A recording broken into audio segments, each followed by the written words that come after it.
বেকার ছেলে তার মাকে বলছে, শুধু ডাল দিয়ে ভাত খেতে ইচ্ছা করছে না, একটা ডিম ভেজে দাও না মা। মা তখন বলছে, ডিম ঘরে বসে জন্ম হয় নাকি? শুয়ে বসে 3 বেলা শুধু বাপের ঘাড়ে বসে খাচ্ছিস, আবার মজা না হলে গলা দিয়ে খাবার নামবে না। নবাব দাদা জন্ম হয়েছে ঘরে, অকর্মা, এত বড় হয়েছে তাও কোনো কাজে খাটে না। বেকার ছেলের একটা ডিমের আবদারের বিপরীতে মা এতগুলো কথা শুনিয়ে দিল। রাগে গজগজ করতে করতে জায়গা ত্যাগ করলো। খাবার টেবিলে মায়ের এমন কথা শুনে গলা দিয়ে আর খাবার নামলো না। ভাতের প্লেটটা রেখে হাত ধুয়ে ফেললো। মা চাইলে ভালোভাবে বলতে পারতো ডিম নেই। আর সে বেকার বলে মুখের উপর উঠতে বসতে খাবারের খোঁটাও শুনতে হচ্ছে। নিজেকে আজকাল একটা বোঝা মনে হচ্ছে। ভারী একটা দীর্ঘশ্বাস ছেড়ে রাতে না খেয়ে ঘুমিয়ে পড়লো ছেলেটা। রাত পেরিয়ে সকাল হলো, কেউ একটিবারের জন্য তাকে খেতে ডাকেনি। এক বুক চাপা কষ্ট নিয়ে না খেয়ে চলে গেল টিউশনি করতে। এটি দিয়ে হাত খরচ চালায় ছেলেটা। আজ চাকরিওয়ালা বড় ছেলে বাড়িতে এসেছে। যে ঘরে বেকার ছেলের জন্য একটা ডিম ছিল না, সেই ঘরে আজ বাহারি আয়োজন করেছে মা। দুপুরে বড় ছেলেকে যত্ন করে খেতে দিল মা। ওই সময় অভিও এসেছে বাড়িতে। মা তাকে একটিবার অব্দি খেতে ডাকলো না। পেটের ক্ষুধা জানে এক প্লেট ভাতের জন্য কত কটু কথা সহ্য করে নিতে হয়। বেকার ছেলেটা সকল কষ্ট চাপা রেখে নির্লজ্জের মতো ভাইয়ের পাশে এসে খেতে বসলো। মা ভাই হয়তো একটু বিরক্ত হলো তার আগমনে। মা 2 ছেলেকে ভাত দিল, তবে বড় বড় মাছের টুকরো গুলো এবং মাংসের টুকরো গুলো চাকরিওয়ালা ছেলের থালাতে উঠলো। অভি মাথা নিচু করে এক থালা কথা নামক খাবার হজম করছে। আর সেই ফাঁকে মা বড় ছেলের ভাতের নিচে বড় সড়ক একটা চিংড়ি গুজে দিল, যা চোখ এড়ালো না বেকার ছেলেটির। কে বলল বাবা মায়ের ভালোবাসা সব সন্তানের জন্য সমান হয়? এই যে মায়ের ভালোবাসায় কত ব্যবধান, এই কষ্টগুলো কাউকে বলা যায় না, আর সহ্য করা যায় না। আজ তারও একটা চাকরি হলে মা তাকেও নিশ্চয়ই এভাবে এক্সট্রা খাতির যত্ন করত। কথায় কথায় মন্দ বলতো না। হঠাৎ চোখের কোনায় 2 ফোঁটা জল চিকচিক করছে ছেলেটার। সাথে সাথে খুব গোপনে তা লুকিয়ে প্লেটের ভাতগুলো চুপচাপ খেয়ে নিল। বিষণ্ণ মনটা নিয়ে শুয়েছে ছেলেটা কিছুক্ষণ। এরই মধ্যে মুঠোফোনটা বেজে উঠলো। তার প্রিয় মানুষটি ফোন দিয়েছে।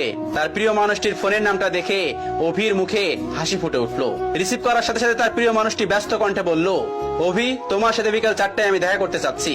আমি নদীর পাড়ে অপেক্ষা করছি তোমার জন্য। তুমি তাড়াতাড়ি চলে এসো, জরুরি কথা আছে। অভির হাসি মুখটা চুপসে গেল এক নিমিষেই। পকেটটা একেবারে শূন্য। টিউশনির টাকা পেতে এখনো 10 দিনের মতো লাগবে। নিজের কাছে গাড়ি ভাড়াটাও নেই। তবুও মৃত্যু হেসে তার প্রিয় মানুষটাকে বলল, ঠিক আছে, আমি আসছি। অভি সাথে সাথে রেডি হয়ে নিল। ভয়ে ভয়ে বাবার রুমে গিয়ে ভীতু কণ্ঠে বলল, আব্বা। বাবা তখন বললেন, হ কন সাহেব, গায়ে বাতাস লাগাতে যাচ্ছেন বুঝি? বাবার ঠেস মারা কথা গায়ে মাখলো না অভি, বরং অনুনয় করে বলল, আমাকে 100 টাকা দিবেন আব্বা, খুব আর্জেন্ট দরকার। বাবা তখন বলল, টাকা তো আর গাছে ধরে না যে তোকে ছিঁড়ে ছিঁড়ে দিব। নিজে কামাই করতে পারিস না? মানুষের ছোট ছোট পোলাপানো কত টাকা কামাই, পুরো সংসার চালাই, আর এত বড় দামড়া হয়েও বাপের কাছে টাকা চাও?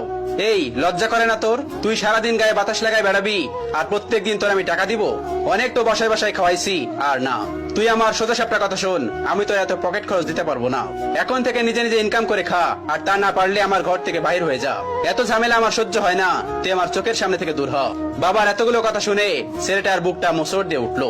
ভারী কয়েকটা দীর্ঘশ্বাস পেলে নিঃশব্দে বের হয়ে আসলো ঘর থেকে। এদিকে প্রিয় মানুষটা বারবার কল দিয়ে তাকে তাড়া দিচ্ছে। নিজেকে সামলে নিল অভি।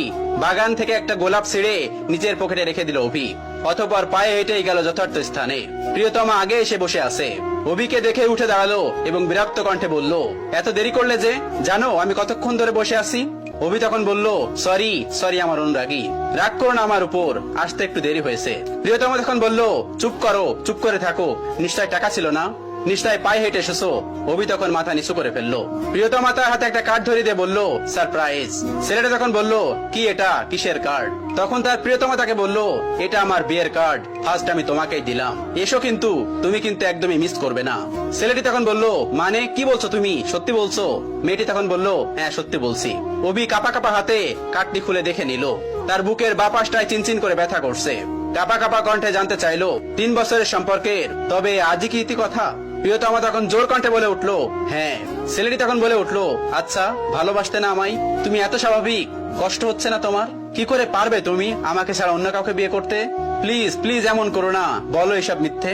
আমি তোমাকে ভালোবাসি, তোমাকে ছাড়া আমি কিভাবে থাকবো বলো? প্রিয়তমা তখন বলে উঠলো, দেখো, আবেগ দিয়ে জীবন চলে না, কম অপেক্ষা তো করলাম না তোমার জন্য। আমি আর আমার বাবা মাকে কষ্ট দিতে পারবো না, আমি চললাম। তখন ছেলেটি অনুনয় বিনয় করে বলছে, আমার হয়ে থেকে যাও না প্লিজ। প্রিয়তমা তখন বলে উঠলো, রাখতে পারবে তুমি? ছেলেটি তখন আবার বলল, আমাকে আরো কয়েকটা দিন সময় দাও না প্লিজ। প্রিয়তমা তখন জোর কণ্ঠে বলে উঠলো, রাখতে পারলে এক্ষুনি, আর না হয় আর আটকিও না। ছেলেটি হাঁটু গেড়ে বসে পড়লো মাটিতে। কিভাবে আগলে রাখবে নিজের ভালোবাসাকে? সে তো নিজেই বেকার, বাসায় নিজেরই তো জায়গা হয় না। তার উপরে অন্য কেউ তো নয়। অতঃপর মনের বিরুদ্ধে যে মাথা নিচু করে বলতে হলো, সরি অনুরাগী, তোমাকে রাখার সাধ্য যে আমার নেই।